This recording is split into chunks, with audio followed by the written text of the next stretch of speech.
Então, olá, muito boa tarde. No Sem Censura de hoje, nós vamos falar de cultura, de energia elétrica, de teatro e de fotografia.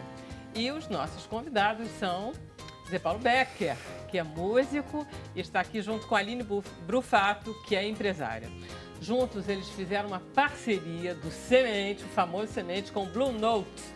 Aqui no Rio, a gente vai conversar sobre isso. Prazer em tê-la aqui, ambos. Prazer nosso. Obrigada.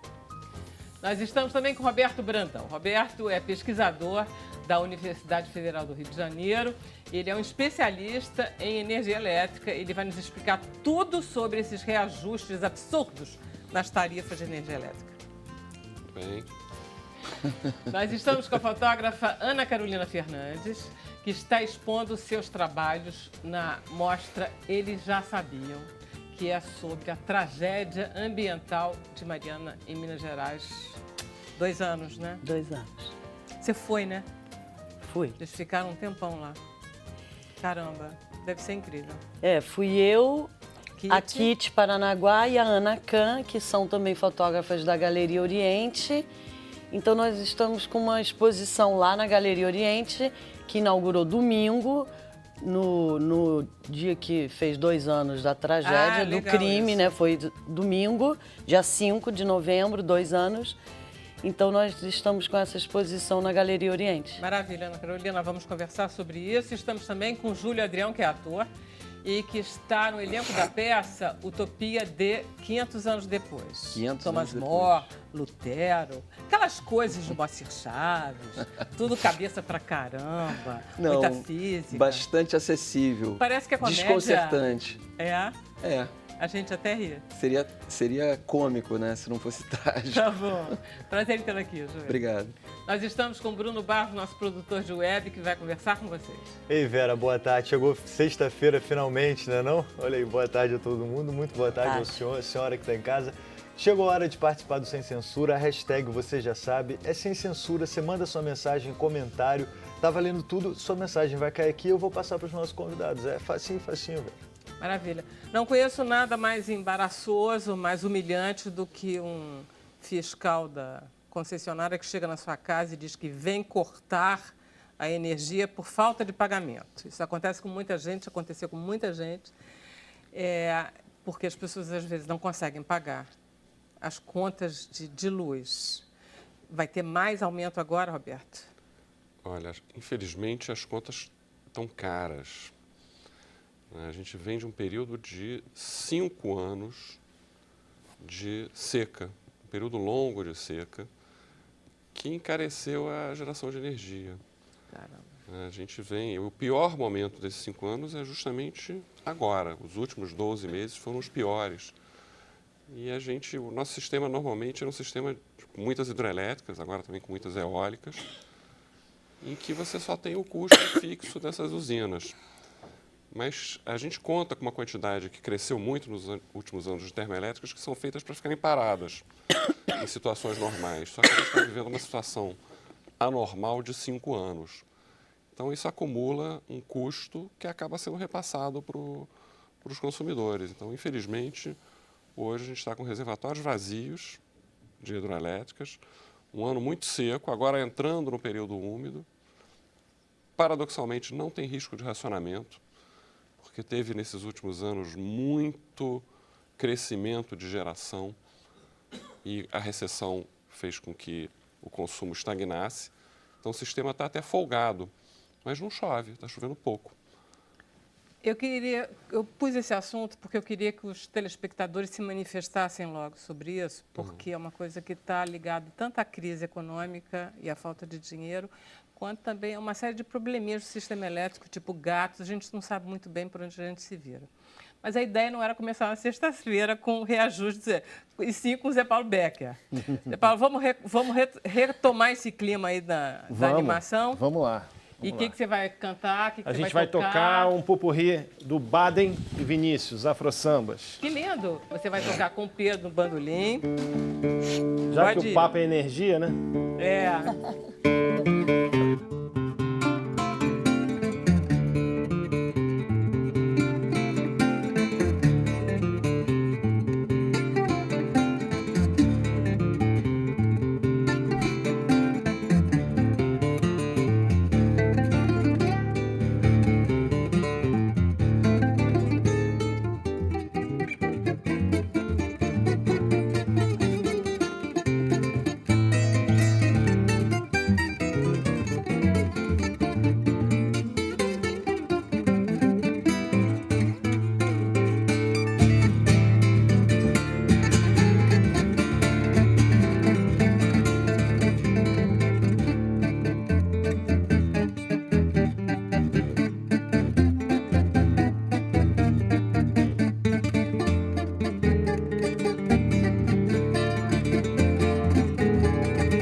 esquisito esse país, não é não?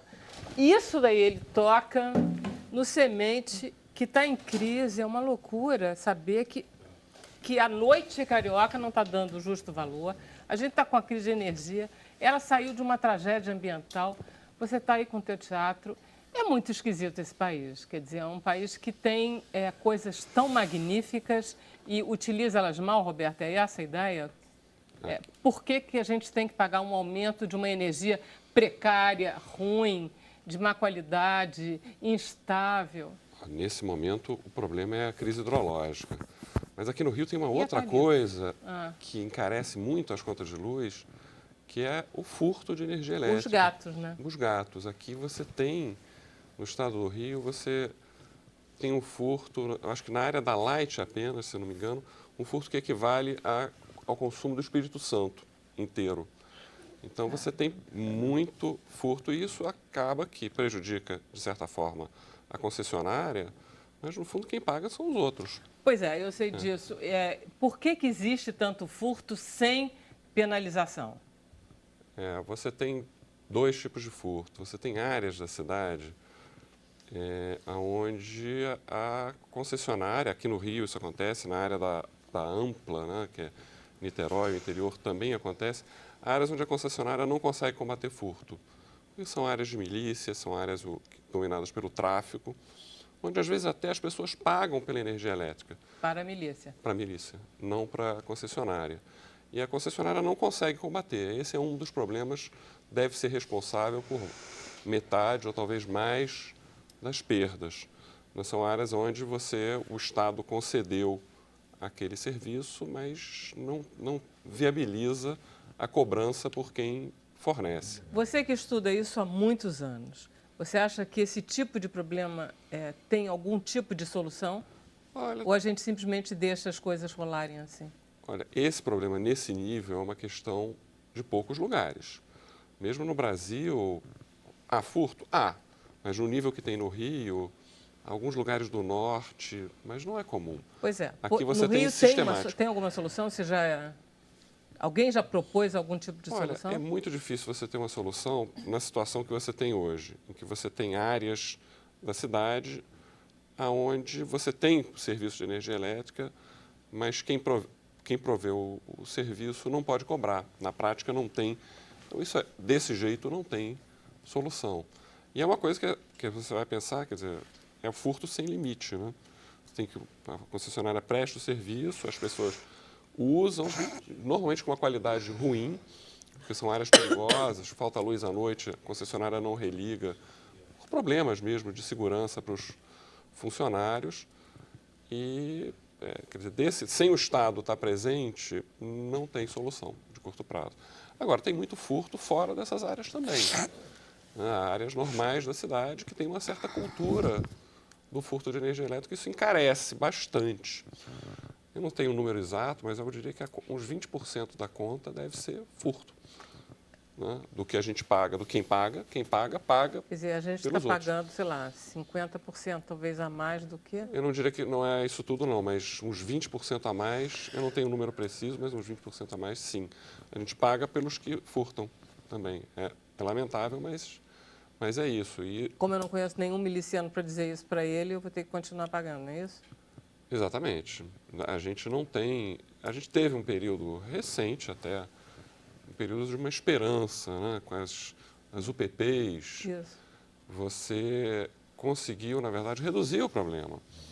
Porque... Quer dizer, a resposta é imediata, né? Quer dizer, quando você conseguiu. resolve um problema, você resolve outro. Resolve o outro. Então, na medida que as UPPs estavam avançando, a concessionária ia atrás e melhorava o serviço naqueles lugares, passava a cobrar pelo serviço. Num primeiro momento, cobrava menos do que o valor, para estimular, inclusive, o pagamento, fazia investimentos em eficiência energética para a conta ser mais barata, trocando lâmpadas, geladeiras, etc. E isso deu resultado, diminuiu bastante. Tem uma área da cidade onde o furto era muito alto que diminuiu. Só que com a reversão da política de segurança, quer dizer, as UPPs elas deram muito certo num período e hoje em dia algumas delas, inclusive, não estão. Não estão mais, nem funcionam, não existem. O efeito passou. Então, assim, tem solução? Tem. Agora, sem fazer nada, não. Né? E é uma o coisa do governo Estado. anunciou um reajuste com a cota extra de R$ 5, foi isso? Isso está relacionado estritamente com a seca. Né? A gente tem uma seca que já vem aí há anos, né? Período muito seco. Mas se você mesmo disse que com a crise econômica o consumo não aumentou... Não aumentou. E isso é o que nos salvou de um racionamento. Pois é, isso está salvando o racionamento. Então, os R$ 5 são para pagar o quê? São para pagar, basicamente, o uso de termoelétricas a óleo. O Brasil tem uma quantidade de termoelétricas a óleo que, em princípio, deveria funcionar pouquíssimo, porque são muito caras, era para um momento de emergência. Só que a emergência virou rotina desde o fim de 2012. E quando você usa essas usinas, elas são poucas em quantidade, mas são muito, muito caras. Isso encarece a conta de luz. Então, esse daí não tem como escapar. Né? Ou você reduz o consumo ou começa a chover, o que deve acontecer. Já está começando a chover e isso barateia a conta de luz. E a gente está mudando também a lógica. Antigamente, você mudava o valor da conta de luz uma vez por ano. Agora, nessa crise hidrológica, você potencialmente reajusta todos os meses. Entendi. E aí, então, você divide ao longo dos anos e sente menos. Você sente mais no curto prazo, mas você não dá um impacto de uma vez. E dá o sinal, quer dizer, está faltando água, a luz está mais cara. Antes você recebia uma conta de luz de uma coisa que aconteceu um ano atrás. E já não tinha mais seca, etc. Você não dava um sinal para as pessoas do custo da energia. Como é que você está vendo a situação do Brasil, que está voltando a crescer muito lentamente, mas está voltando, com o verão que está se aproximando e com uma ameaça de pouca água, inclusive, parece, em termos climáticos? Sabe que o risco de abastecimento é muito baixo. A gente mudou nesses anos, nos últimos 10, 15 anos, o sistema brasileiro mudou muito. A gente tem cada vez menos hidrelétricas e as que entrou muitas eólicas e termoelétricas, e as que entraram, elas só produzem a energia elétrica na estação úmida. Então, Belo Monte, por exemplo, a casa de força principal, que ainda está começando a entrar, ela estava desligada até esses dias, até essa semana. Então, ela não produz energia num período seco. Então, essas usinas novas, todas têm essa mesma característica. Santo Antônio, Girau, Telespires, Belo Monte, elas geram energia no período de cheia dos rios do norte, que é agora, já dezembro, janeiro a abril. Então, naturalmente, a situação desestressa a partir do início do ano, ou antes até. Bom, reajuste de tarifa nunca é para menos, é sempre para mais. Sim, é para menos também. Essa história de que volta, de que agora você pode reajustar todos os meses, você pode diminuir R$5 daqui a 2, 3 meses, é possível. Basta chover. Então tá, então, gente, torcer pela chuva, é essa a ideia? Torcer pela chuva e economizar. Também economizar. Energia você tem algum elétrica. conselho específico para economizar energia? Você acha que a gente tem que desligar o stand-by de todos aqueles aparelhos de noite? Os antigos gastavam muito, os de hoje em dia não são tão gastadores, não. Um conselho bom, que a maior parte das pessoas já está fazendo, é trocar as lâmpadas que ainda tiverem, que as pessoas ainda tiverem incandescentes, por lâmpadas LED, que já não estão mais tão caras quanto estiveram. E que gastam muitíssimo menos energia. Elas ainda são muito caras assim mesmo. Ainda são, mas já foram mais. Né? E hoje em dia já estão proibidas as incandescentes. Pois é, né? agora não tem mais jeito. Só que as pessoas trocando, isso se paga relativamente rápido. Sobretudo nos lugares da casa onde a luz é mais usada, né?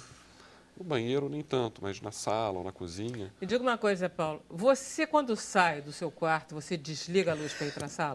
Não, eu sou fiscal lá em casa. Legal isso. Aline. Fiscal total. Fiscal total. Você, eu suponho que tem obrigação. Então, não posso me perguntar e você não pode me dizer o contrário. Eu gosto de casa escura. Essa é melhor ainda. Melhor é luz de Ana vela. Carolina. Isso é bom, eu também gosto de casa escura. Eu também saio apagando todas as luzes, tenho bastante cuidado com isso. Melhorando mesmo, Júlio. Eu sou o chato que apaga direto. Apago a luz de ventilador, eu estou sempre... Isso é que bacana. Isso é muito raro da gente encontrar uma mesa realmente assim. Ou está todo mundo mentindo ou é de verdade. Agora Bruno. eu gosto de ar-condicionado. Lá em casa eu sempre ouço, eu não sou acionista da Light, apaga essa luz. Essa frase é linda. Não sou sócio da Light, é muito bonita essa frase. Ar-condicionado. Ar-condicionado eu Tá uso chegando a bastante. época. Eu sou calorento. Não, também. Não abro mão. Ninguém abre mão e aí, No No consumo verão é é alto. complicado, e aí né? a Abrir conta mão, vai lá para cima. Sobe muito no verão a conta. Vamos lá, vamos ao desastre ambiental de Mariana e as fotografias que você fez. Eu gosto muito de mulher fotógrafa porque vocês têm realmente um olhar diferente. E esse trio aí é da pesada. Obrigada. O que você achou? Bom, boa tarde, obrigada pelo convite. Prazer estar aqui. A exposição sou eu, a Kitty Paranaguá, que já esteve aqui, né, numa outra exposição dela, e a Ana Kahn. Nós três somos fotógrafas da Galeria da Galeria Oriente, mil perdões, e nós três descobrimos ano passado, conversando sobre a tragédia, sobre esse crime, sobre o que a gente ia fazer para marcar esses 2 anos em relação à Galeria Oriente. E então nós descobrimos que as 3 fotógrafas tinham ido a Mariana, a Bento Rodrigues, em outras cidades também da região. Vocês já tinham ido? Na verdade, nós já tínhamos ido. Eu fui primeiro à Regência, inclusive, que é no Espírito Santo, que é onde o Rio Doce deságua no mar, que é uma vila de pescadores, é uma comunidade de surfistas. Está uma cidade fantasma lá. A cidade de Regência virou uma cidade fantasma e os pescadores, eles estão proibidos de pescar. E mais do que isso, ninguém tem a certeza de que tipo de contaminação esses peixes podem estar sofrendo e que tipo de perigo as pessoas... Porque a empresa não abriu o que tinha no... Não abriu. A Samarco não está divulgando as mostragens da água, nem em Regência e nem no percurso todo. Então, isso é uma questão muito grave, porque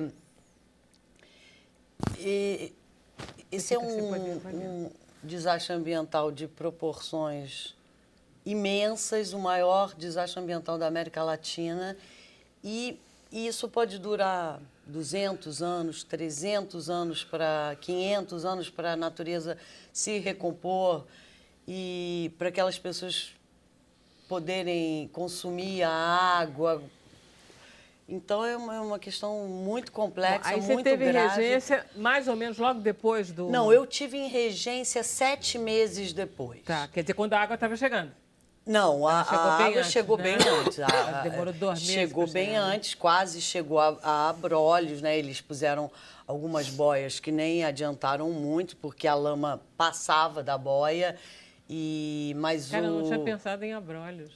Abrolhos é muito perto de Regência. De Regência você praticamente vê Abrolhos. E ali é um berçário de milhares de espécies marinhas. É famoso lugar que as baleias vêm. Ali é a rota de baleias. Então, cada uma de nós, eu, Ana Kahn e Kitty Paranaguá, que somos parte da Galeria Oriente, somos fotógrafas da Galeria Oriente, e nós fomos em momentos diferentes.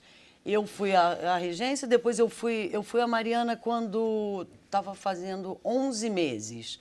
E elas duas também foram ao longo do primeiro ano, também, todas nós movidas pela indignação mesmo, né, de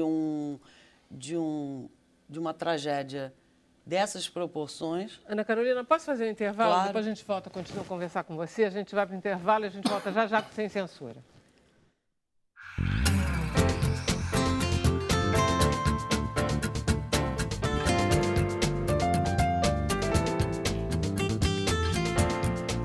Estamos de volta com Sem Censura. Deixa eu passar a palavra para Bruno. Ei, Vera, olha só. A gente recebeu uma mensagem aqui de um telespectador muito bonitinho, fofo, é o Pedro Lucas Brito.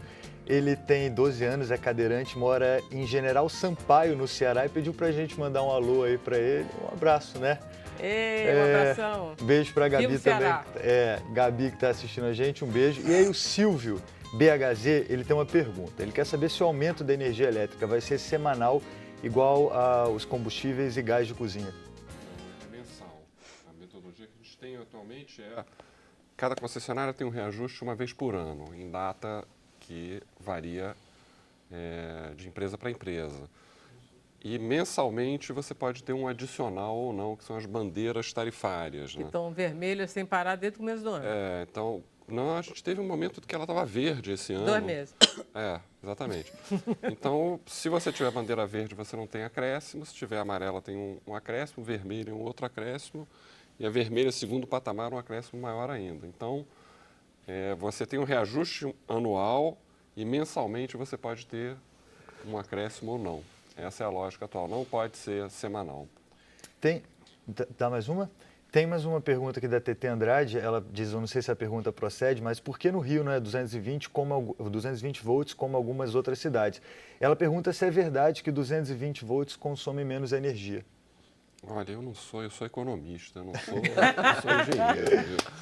Então, eu fico meio cabreiro, mas aqui no Rio é 110, Brasília, por exemplo, é 220, né? Friburgo é 220. Oi? Friburgo, aqui Friburgo do lado. 220. É engraçado isso, né? 220. Sabe-se lá quem é que decide essas coisas, hein, gente? Eu não sei dizer se isso Deve tem ser uma o INS, vantagem ou pode desvantagem de fato. Não sou uma pessoa tão técnica assim para resolver. E, Roberto, você vai ter que mas voltar tem e isso, descobrir né? nos explicar Eu sempre ouvi falar que 220 exatamente. economiza, né? Como é que é, Ar-condicionado Júlia? 220. Eu sempre parece. ouvi falar o pouco que eu sei, quer dizer, eu não sei nada, mas assim, eu sempre ouvi falar que 220 traz economia.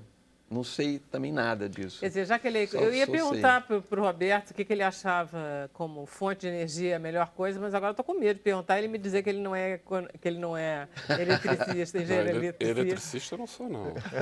Você Nem em casa. Não, o futuro, o que é? Energia eólica, Aqui no Brasil é eólica e solar. né? solar? A gente tem muita hidrelétrica, ainda tem alguma coisa para fazer, mas já vem caindo a participação nos últimos anos bastante, né? E ainda vai fazer algumas hidrelétricas no futuro, mas cada vez menos. Potencial grande que tem, o potencial de eólica é maior do que o hídrico, né? E o solar é maior do que o de eólica. Então isso é o Promissor. futuro. É difícil de usar, porque é muito difícil você ter um sistema que seja um sistema hídrico, um sistema eólico e solar, porque são energias que você não controla. Então, é muito difícil você montar um sistema que seja basicamente dessas energias. Você acaba tendo que ter usinas de backup. Em momentos, por exemplo, a solar de noite, quando você precisa de energia, não tem. Né? Passa uma nuvem, Ela não gera. acumula, né? Ela não acumula. E esse tipo de problema a gente pode resolver, inclusive com hidrelétricas. Uma parte a gente usa as hidrelétricas para isso, em parte. Né? Acumula energia na hora que tem mais eólica e mais solar e gera em outros momentos. Mas o destino Quer dizer, na essa hora verdade, a produção de energia não é o pior dos mundos, né? Os fósseis é pior, né? A gasolina é pior. aqui no Brasil a gente tem tudo, né? A gente tem sol, tem água, tem vento, tem não até tem petróleo. dinheiro. A gente não tem gás, que a gente importa a maior parte. E a gente tem carvão, mas importa a maior parte também. Mas as fontes renováveis, o Brasil tem tudo. Elas têm um certo embaraço de riqueza. Você é rico em tudo. Quer dizer, se a gente estiver fazendo com as nossas fontes renováveis o que Mariana, voltando para Ana Carolina, fez, não vai dar muito certo, né? Porque mais um desastre ambiental como o de Mariana, a gente não aguenta, porque a gente não pode se permitir uma outra coisa. A gente tem um vídeo da exposição, eu queria perguntar para a Emília se dá para mostrar agora algumas fotos. Você pode comentar, porque são fotos, eu acho que não tem comentário. Rapidinho, assim. Ou então mostra algumas que você quer comentar. Cara, são ruínas, né? Essas fotos são fotos minhas que fazem parte de um ensaio que se chamou O Silêncio da Memória, que são objetos que ficaram ali, né? Ficaram para trás e vão ficar, né? Esses objetos, eles eventualmente serão cobertos com vegetação. Essa é uma foto, a que está ali, né? Do Totó. Essa é uma foto muito importante, é uma foto minha da exposição. que de certa maneira, né, é uma metáfora, né, desses jogadorzinhos que estão ali soterrados pela lama, né? E eu acho até que poderia dizer que é uma metáfora do Brasil, né? Porque estamos todos soterrados de alguma maneira ou outra numa lama política, social e ambiental. Então essa é uma foto que eu gosto muito. Eu gostaria de dizer que essa exposição tem a honra de ter o Rogério Reis, que é um grandíssimo fotógrafo, um dos fotógrafos mais importantes, com certeza, do Brasil, do mundo, talvez. Ele é de uma qualidade de um trabalho incrível e ele é o curador dessa exposição. Então, a gente ficou muito feliz de ter o Rogério Reis. São quantas fotos que vocês estão expondo? Olha, o trabalho da Ana Kahn, ele é um trabalho de vídeo. Ela trouxe a lama de Mariana, ela fez uma intervenção plástica, é um trabalho muito forte.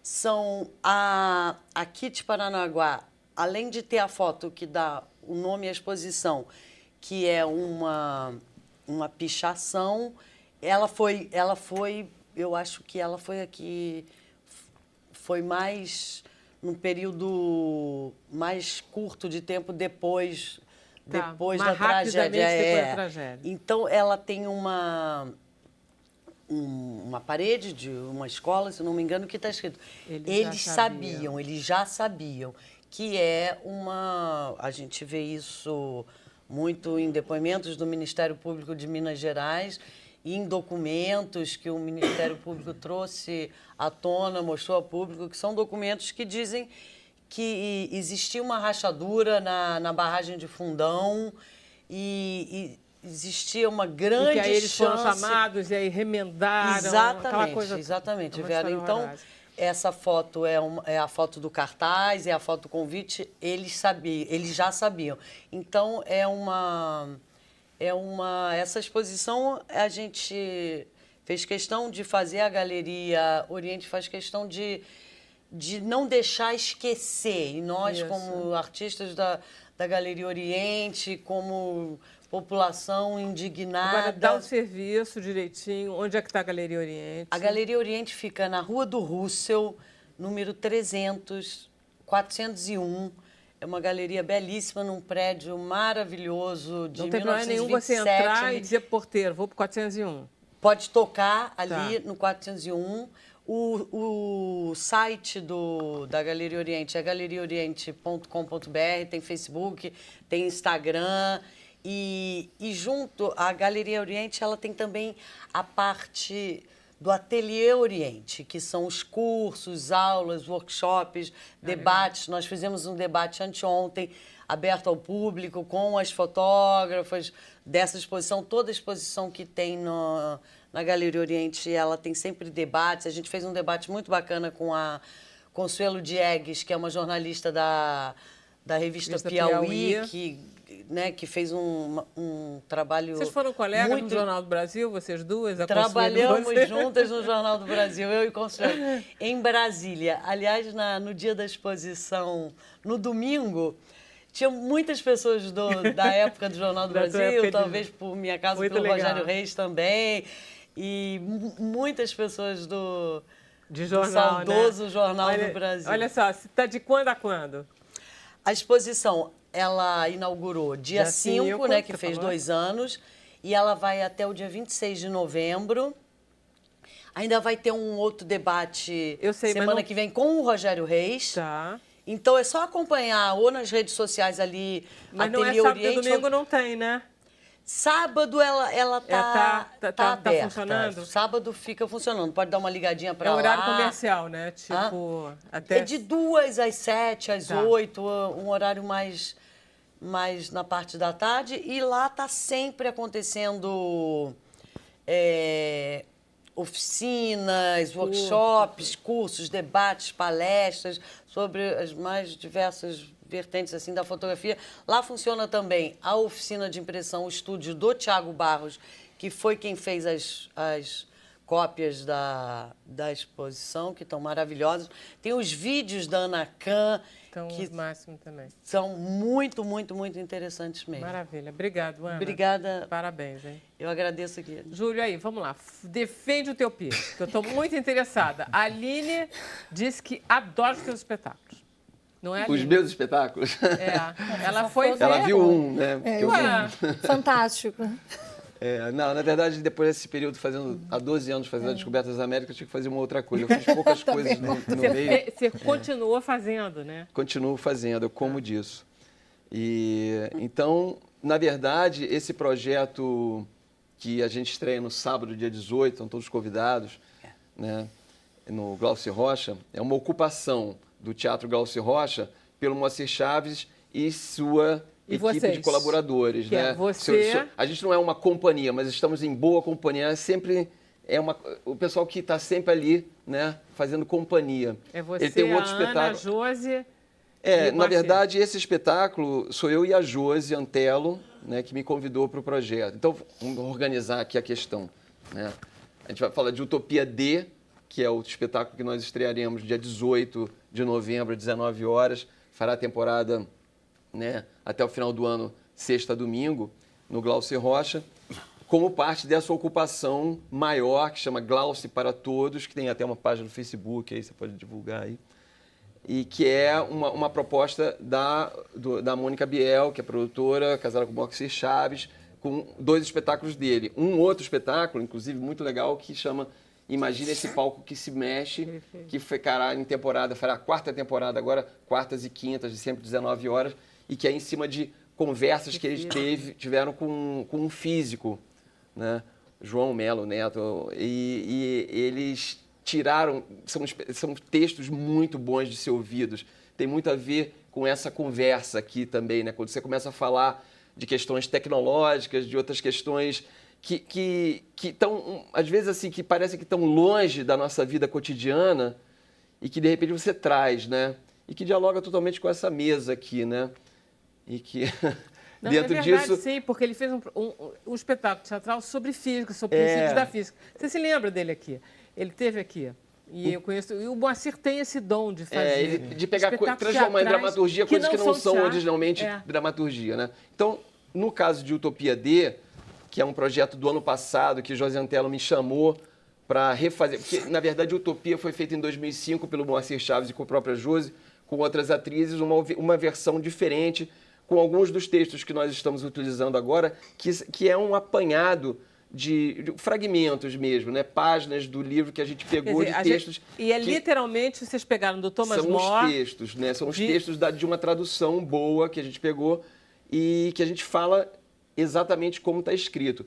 E o legal é que, assim, ano passado foram celebrados os 500 anos da escrita desse livro, pelo Thomas More.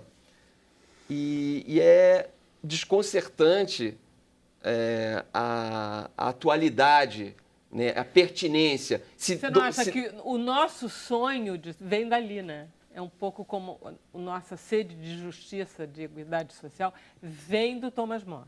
Eu acho que ele fundamentou questões que depois foram desenvolvidas tanto na filosofia, pelo socialismo e tal, e que essa palavra utopia, que inclusive foi cunhada por ele nesse momento, que escreve esse livro, né, que é o Não Lugar.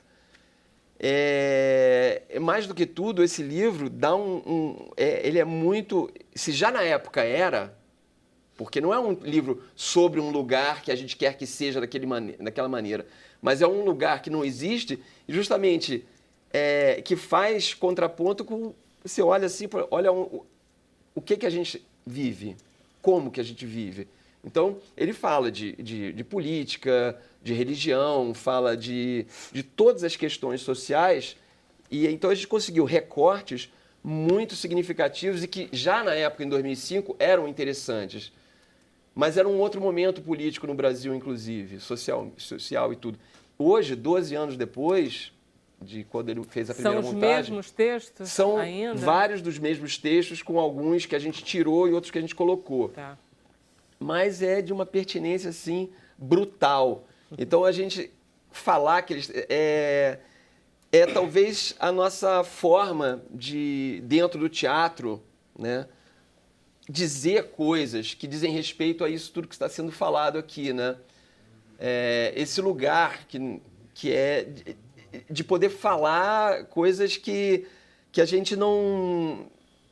que estão muito na cara. Por exemplo, fala um texto aqui ele tem uma hora que ele fala sobre tolerância religiosa, né? Ele vem falando sobre... que ele fala em utopia, uma das principais questões que regem as leis de utopia é a tolerância religiosa. Ele fala de Utopos, que é esse rei, né, que decretou essa lei não só para preservar a paz, que estava sendo totalmente destruída por conflitos intermináveis e ódios mortais, mas, ao que parece, admitir a possibilidade de Deus inspirar a diferentes pessoas religiões diversas, por desejar ser venerado através da diversidade dos cultos. Ah, que lindo! Isso é do cacete. Isso, assim, tem tudo a ver com o Rio de Janeiro hoje. Aí você vê aí a intolerância toda que está acontecendo, toda essa questão aí com as religiões de origem africana e as outras. Enfim, essa questão também do território público, né? De você não poder fazer mais as festas populares, você não poder fazer o seu terreiro de candomblé, a sua roda de samba, seja o que for. Então, o Rio de Janeiro está indo para um lugar que não é dele. As pessoas estão levando o Rio de Janeiro para um lugar que não é o Rio de Janeiro. E aí é muito curioso, porque algumas pessoas começam a se revelar, né? E começa... É muito patético, para dizer pouco. Então, esse espetáculo, Utopia de 500 mesmo, 500 anos depois, a gente quer trazer, simplesmente, a gente fala esses textos. Deixa eu mostrar algumas fotos do espetáculo. Essas são fotos... Mostra. Tá, são vamos lá. fotos, Pode possivelmente... comenta. E são fotos que a gente tinha que fazer para a divulgação, a gente fez, né? E, obviamente, tem uma pegada... Eu e a Josantelo temos uma pegada também com o teatro cômico e tal, então a gente não perde a oportunidade de trazer uma qualidade específica de comunicação ali nessa ordem, nesse espaço, porque também disso se trata, a gente tem que rir, né, para não chorar também, mas não é um espetáculo cômico por excelência, são os textos do Thomas More, como foram escritos, como foram traduzidos para o português, e o Moacir teve muita capacidade de nos conduzir para acreditar que valia a pena fazer daquela maneira. Tem uma direção musical do Tato Taborda, que também dá a sua contribuição. A gente tem um palco isento de cenografia e é tudo muito essencial. Tudo muito essencial. O figurino da Inês Salgado também bastante essencial. Então, a luz do Aurélio de Simone também poderia ser essa luz. Está no palco do Glaucio Rocha? Vai entrar no Glaucio Rocha, que é ali no metrô da Carioca, não tem desculpa para não ir, né? Tem o VLT que chega em frente, quiser que vier de São Paulo, para na porta. Sair do trabalho e para lá, que horas vai ser? 19 horas, sexta, sábado e domingo, de 18 de novembro a 30 de dezembro. Dia 30 de dezembro a gente vai estar lá. Dia 30 de dezembro a gente vai estar lá, vai fazer lá esse texto de novo. Júlio, é claro que você tem que estar lá, você quer fazer o quê? É o seu trabalho. E a gente quer, justamente, a brincadeira é essa, vamos fazer mais 12 anos de espetáculo, aí vamos fazer... Esse é um espetáculo que a gente quer fazer em qualquer... A gente fez ele para fazer no Brasil inteiro. Então, a gente quer fazer em qualquer lugar. Por isso que ele é essencial. Vou eu e a Josi e se tiver, né, a gente leva mais alguém. Mas se tiver, vai ser só eu e ela e a gente vai fazer. Então... O que mais? A ocupação Glaucio Rocha, rapidinho. Rapidinho. Você não quer falar disso depois? Pode ser, mas tem a página no Facebook, Glaucio para Todos, vai ter oficina gratuita aos sábados, vão ter... Não, vamos falar disso depois, porque é mais bonitinho. Eu te dou a palavra, Júlio. Vamos fazer intervalo, rapidinho, a gente volta já já.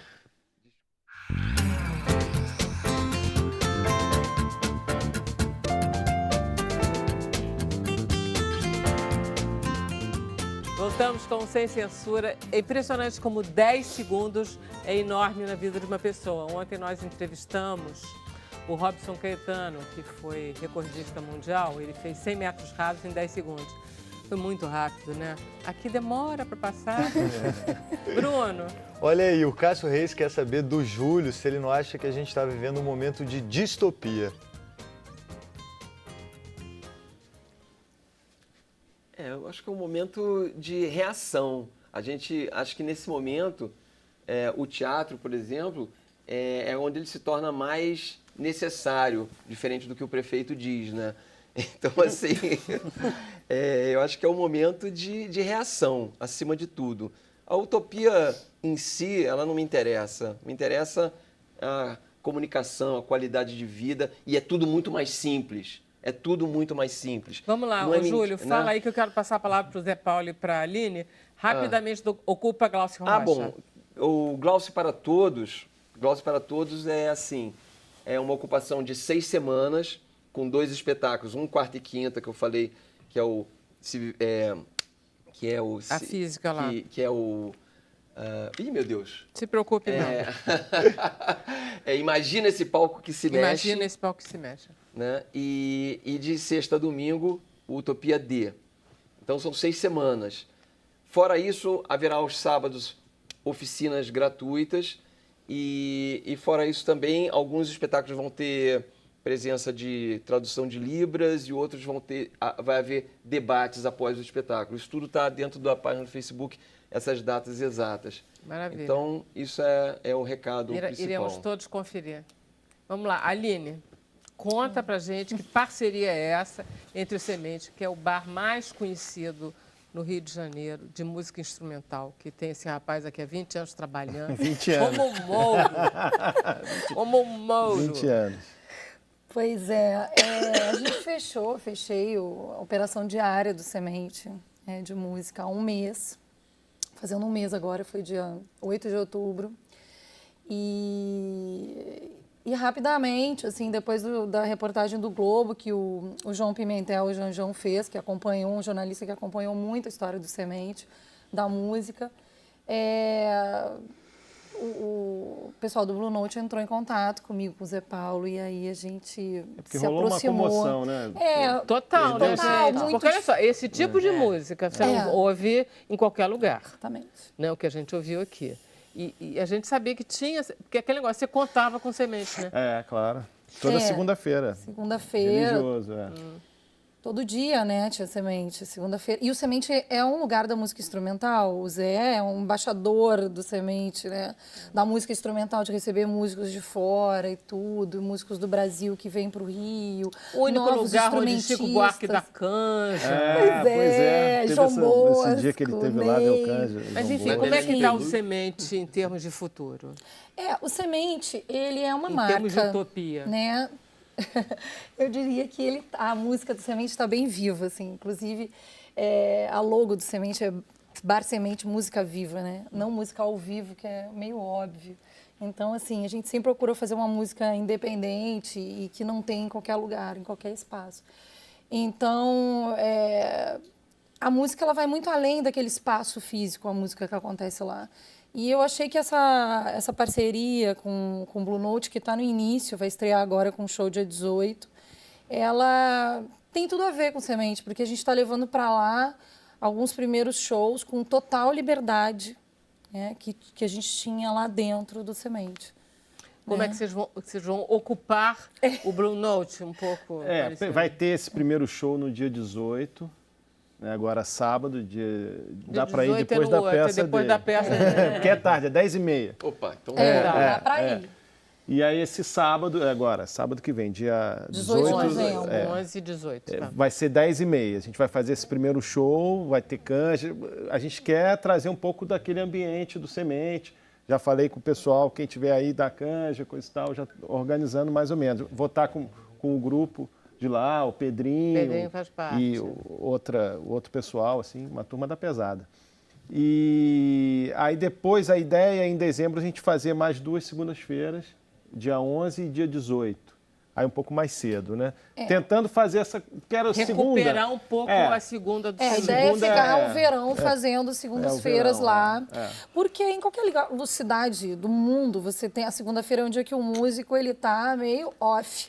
Então é o dia do músico se encontrar e tal. Essa foi a ideia inicial da segunda-feira que a gente montou lá. Sempre era um encontro. Assim, sempre um encontro, uma jump session, quem tá fora, quem fechou no final de semana, aí vem na segunda-feira quem é de fora. Então, assim, a ideia é que o Blue Note, né, quando ele nos procurou, ele queria uma coisa de uma identidade carioca, né, com a música daqui. E o Semente a gente trabalhou anos isso. E o nosso dia vai ter um ingresso mais acessível, né? Também tem isso. Então, Tem um esquema ele lá queria que- essa identidade Mais e a outra carioca coisa... do que nova-iorquino. Então, ele quer ter essa... Pô, em Nova York tem também, né? Tem, né? A segunda instrumental lá, só que é uma banda super... dos velhinhos que tocam há 70 anos, quem sabe, né? Aí... Chega lá. A gente chega lá, chega lá. Mas uma coisa importante que eu acho para se falar é que também essa aproximação do Blue Note com semente é para desmistificar um pouco essa coisa do Blue Note. É uma ideia também de ser caríssimo, né? Porque eles trouxeram atrações internacionais que ficaram super caras, né? E a ideia com semente é fazer uma música de qualidade e com preço mais acessível. Então, pode falar de preço? À vontade. Ah, que bom. Então, esse A gente sábado... está falando de reajuste de tarifa. Pois é. A gente não está falando Não de vou preço falar de aqui, preço. onde estará? É que é super propaganda, mas enfim. Não é não. Dia 18, então, a gente tem os ingressos online a R$50, que você pode ir lá e comprar. É um sábado, a nossa estreia. E nas outras segundas-feiras vai ser um ingresso de R$40, que era o preço que a gente tinha no Semente. Não, e a casa tá... Eu sem falar já toquei uma vez lá, o som tá estrutura. impressionante. A estrutura realmente foi um investimento Estrutura de muito som. legal. Tá Tá Mas o incrível. Miranda não era bom já? Eles mudaram. né? Melhoraram muito, mudaram a posição do palco. Tá parecendo um canecãozinho, assim. Quem tá no palco, eu lembrei um pouco do canecão menor, né? Bem menor. né? Mas interessante. Mas tem... Muito legal. A casa ficou muito bacana. Alto nível. Quanto é o espetáculo? O nosso espetáculo é 40 inteira, 20 a meia. E o outro espetáculo é 30 e 15. Pois é. O seu é de graça, né, Ana? De graça. Mas vamos lá. Então, por exemplo, agora a gente vai mostrar você, vai tocar de novo com o Pedro. Vou. Pode ser um pouquinho mais longo dessa vez? Pode. O Pedro, por exemplo... Porque a gente tem um pouquinho de o tempo. Semente é o lugar de encontro, né? Você vê, o Pedro da geração nova, o menino veio de Porto Alegre, eu me lembro ele chegando lá, agora ele já tá veterano, mas ele chegando lá de Porto Alegre com a mãe dele, né? Com a sua mãe, com 16 anos, chegando lá no Semente. Que bonito. Posso dar uma cante? Então, um lugar de integração, né? A mesma coisa aconteceu quando o Yamandu chegou na cidade, eu levei ele no Semente, fez Nicola parte. Krasik. Então, acaba que é um lugar de encontro e de grandes músicos que foram lá, né? O Dave Matthews foi lá, aí parece que ele mudou o show dele, um cara que vende 1 milhão de cópias, sei lá. Aí mudou, a primeira parte do show dele agora são os 4 músicos tocando junto, inspirado no Semente. Você vê que Tem um vídeo dele falando isso no YouTube. Ô Vera, agora o Pedro faz tanto sucesso, tem uma mensagem aqui, estão perguntando, cadê aquele bandolinista gatinho? Não vai tocar mais não? As fãs dele estão aqui. Pedro arrasou. Angélica Duarte. Os gaúchos todos abafando aqui, tchê. Ainda Barbaridade. Barbaridade, tchê. Então tá, eu queria agradecer muito aos nossos... Que mais alguma coisa você queria falar? Só que nesse lançamento de dezembro e janeiro, eu vou estar fazendo o lançamento do meu DVD e espero ter convidados também. Então vai ser um DVD que vai sair pelo Canal Brasil, Som Livre, vai ser bem bacana, que acabou virando um documentário. Muito Chama bom. Zé Paulo Becker, Violão, Amigos e Canções. E eu vou aproveitar lá essa temporada para lançar. Muito bom. Olha só, queria agradecer então a presença do Pedro, do Zé Paulo, da Aline, do Vou Roberto, indo pra lá. da Ana Carolina, do Júlio, de todos os comparsas, de vocês que nos acompanharam de casa. A gente vai voltar, segunda-feira só. A gente agora vai para o Facebook, ok? Hashtag sem censura, manda mensagem aí pra gente, né? Isso, tá? E eu vou levar Zé Paulo pro palco porque ele vai cantar. Tocar o quê? Vamos tocar um... Eu quero que ele cante, toda vez eu digo que ele vai Feira de cantar. Mangai. Olha que ele canta. Pior que ele canta, né? Ó o gatinho.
Bom, nossa sexta-feira começou bem. Estamos no Facebook. Por favor, Bruno, perguntas, comentários, tudo? Olha aí, o Igor quer saber Pode da entrar, Ana como é que ela se sentiu lá no local da tragédia.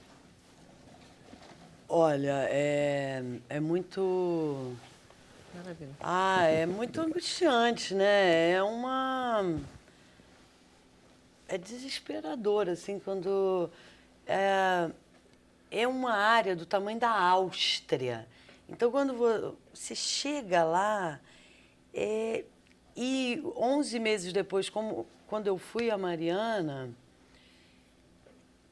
assim, sabe, as pessoas estão meio abandonadas, né? Teve lá a tragédia, o rompimento da barragem, mas há 2 anos as pessoas, sabe, não sabem onde vão morar, isso fora as 19 mortes, e uma série de circunstâncias pós-rompimento da barragem que esses moradores estão passando, que é muito cruel. Tem até discriminação por pessoas que estavam na tragédia, crianças que, sabe, são discriminadas no colégio. É muito cruel. E, assim, também aqui no Rio e fora do Brasil, a gente não sentiu Uma resposta. não só a resposta, mas como também, sei lá, parece que as coisas vão acontecendo no Brasil e a gente vai passando de uma tragédia para outra, de um crime para outro. E a gente, engraçado, você tem toda a razão. A sociedade fica se indignada, comporta... mas a gente... Hoje tem uma manifestação que não sei como é que tá, não sei se o povo está na rua, se não está, mas eu acho que a gente está com pouca capacidade de ação. se indignar de verdade, de ação. Em relação... Você tem Assim, razão. você vai procurar essa tragédia de Mariana fora do Brasil, você não encontra quase, você encontra ali, quando aconteceu, um ano depois, assim, mas está muito esquecido pro tamanho Pro tamanho da catástrofe, né? E outras podem acontecer ali mesmo, em Candongas, a barragem de Candongas. Concretamente, não gerou nenhuma... a Samarco, ninguém foi punido, não tem nenhuma... A Samarco, agora ela continua nada. se comportando mal. Muito mal, muito feio. Impressionante. A Camargo, As indenizações estão mal, Samarco, né? As indenizações estão mal muito encaminhadas. devagar, e eles estão sempre recorrendo às coisas que são, de fato, deveres deles a serem cumpridos, eles não estão cumprindo. Estão protelando, empurrando com a barriga e recorrendo. Muito pouca transparência. Tem uma pergunta da Jurema Jacó para o Roberto. Ela quer saber se é verdade que é melhor acumular as roupas e passar todas as roupas de uma vez, se isso economiza energia ou não, do que ficar passando aos poucos. Não vai me dizer que é economista, não. É uma pergunta. Economia doméstica. Economiza, porque o ferro gasta muita energia e uma grande parte dessa energia é aquecendo o ferro.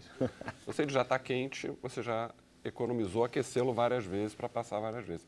Então, isso é verdade. Um dia na semana, tira aquele dia para passar a roupa. Fica ali, não passa, missão, Eu a também missão. acho. Não passa roupa.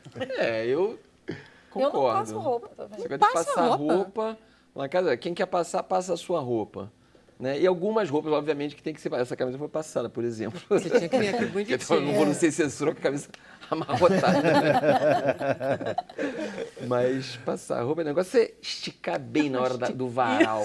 Esse é o segredo. Ó, sacode bem, assim, faz com assim, força. Arruma lá. É show. Maravilha. O Alexandre, ele pergunta ele diz, nos locais de risco onde os leitores dos medidores não têm acesso, como faz para cobrar? Como é calculada a conta? Olha, muitas vezes não é cobrada. Você não tem o serviço de cobrança. Tem várias situações. Tem a situação onde você tem uma inadimplência muito grande, onde há o serviço de cobrança e as pessoas não pagam ou fazem gato. E tem lugares onde nem o serviço de cobrança você tem o serviço Mas de leitura para de cobrança. ser cobrada a energia elétrica precisa ter um relógio de luz. Precisa ter um Precisa. relógio e ele Sem precisa... medida não é cobrado. Exatamente. Não existe uma assim, taxa básica, não existe em lugar nenhum do Brasil. Não existe em lugar nenhum. Tem que ter relógio. É. Tem relógio que tem cobrança. Então, em é princípio, qualquer lugar regular tem um relógio, esse relógio é medido, isso gera uma conta, a pessoa paga. Agora, a gente tem até lugares em que nem o leitor vai. Existe isso também. César Henrique, ele pergunta se o novo reajuste de energia da conta se dá devido ao baixo nível de água nos setores da hidrelétrica. Sim, é isso. É a seca, a maior seca. A gente está no pior momento de hidrologia dos últimos 5 anos, que foram todos anos secos. Então é isso. Essa que é a razão. Tem uma dúvida da Marinice Lisboa. Ela diz que a gente paga a conta de luz, né? E a gente paga a taxa da iluminação pública. E ela reclama que ela vê as luzes acesas durante o dia. Tem algum lugar para denunciar isso, para reclamar? Olha, a Prefeitura do Rio ela tem um serviço, não 746. 1746. Um 746, 746. que você pode reclamar. Eu já fiz pessoalmente e funciona, viu? Eu já reclamei na minha rua, por 2 vezes tinha uma luz queimada, eu liguei para o serviço da Prefeitura. Inclusive, foi muito boa a experiência que eu tive na época, isso já tem um tempo, não tanto assim. Eles, inclusive, me ligaram perguntando se o conserto foi feito. Né? Então, um serviço de boa qualidade. A minha experiência, pelo menos, é um serviço de boa qualidade. O Robson Sardinha quer saber se há um programa ou encarte com as fotos da exposição. Não, ainda não, mas em breve. Mas no site da Galeria Oriente, ele pode encontrar as fotos lá. É galeriaoriente.com.br ou no Facebook mesmo, ou no Instagram. Vocês disponibilizaram a exposição inteira no site? Tá lá legal. no... Legal. Não tem um vídeo, né? Porque Tudo tem... bem, não, a mas exposição é o mais mais. legal mesmo é ir lá em loco, assim, porque tem vídeos e é bem interessante os vídeos. Agora, a Luzia Fernandes, ela deu uma dica boa aqui que eu acho que é bom. Até a junta, né, a família toda, ela disse que na casa dela todo mundo assiste televisão no mesmo cômodo para economizar energia. É bom isso, né? Todo mundo assistindo na mesma área, ao invés de cada um no seu quarto assistindo uma coisa. Vocês lembram daquele filme Back to the Future? Que ele chega no passado, né? Ele viaja para o passado e aí ele chega e diz assim, não, porque tem 2 televisões lá em casa. Ela diz, isso não existe. Porque no passado era impossível você imaginar que cada cômodo da casa tivesse uma televisão. Caríssimo. Tem gente que não tem televisão em casa hoje. Bom, agora está caindo, né? Agora está virando cada um com o seu computador. Você tem várias televisões na sua casa? Eu tenho 2, mas cada vez eu vejo menos. Minha filha que vê desenho, mas Você não só tem por causa nem dela. televisão em casa? Celular direto? Não, eu não vejo televisão, vejo Seriado, filme. você vê aonde? No computador. No computador direto. Eu não vejo série, filme, né? Tá, Eu Roberto. tenho 2. Você tem 2 televisões. É. Você assiste separado, não? Eu não. Normalmente eu tenho uma no meu quarto e tenho uma na sala. Tá, Então, às vezes numa ou às vezes na outra. ok. Ana? Eu não tenho televisão no quarto, não gosto, mas tem 2 televisões. Uma sala, uma na cozinha. E a cozinha, tem uma vontade de televisão na cozinha. Gente, eu acho um luxo. E você, Júlia? A gente tem uma televisão. Na cozinha? Não, tem uma sala que é a sala E aí que tem tem a televisão, tem que tudo. tem os livros, tem sofá, enfim, tem uma sala só para isso. Não é na sala. A gente tem uma sala que é a sala-cozinha, que não tem nada. E tem uma sala que E tem tem uma televisão. salinha lá que tem televisão. E Quem quer você, ver Bruno, televisão tem vai pro quantas castigo. televisões já? Que você 3. 3. Com usuários para as 3. Tem. Caramba. Agora, a televisão é o item, o eletrodoméstico mais caro, assim, que mais gasta energia na casa? Ou é a geladeira? Não. Ar-condicionado. Ar-condicionado. A geladeira gasta bastante energia. Gente, Tá ligado? chuveiro elétrico.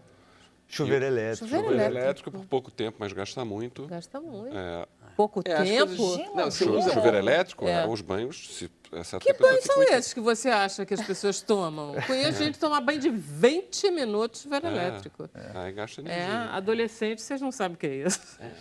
É 20 minutos de Eu chuveiro não tomo elétrico. banho de 20 minutos. Mas tem. Eu adoro banho demorado. No chuveiro elétrico, Aline? Qualquer chuveiro, elétrico Não também. pode, Aline? Não pode, né? Ou pode. Podemos terminar o programa, todo mundo economizando Economizando, sextando. e assistindo todos os nossos espetáculos maravilhosos. Gente, foi um prazer. Aline, Obrigada. Pedro, Prazer. Roberto. Prazer. Ana Carolina e Júlio. Sucesso e até a próxima. Até segunda, Obrigado. 5 horas, hein?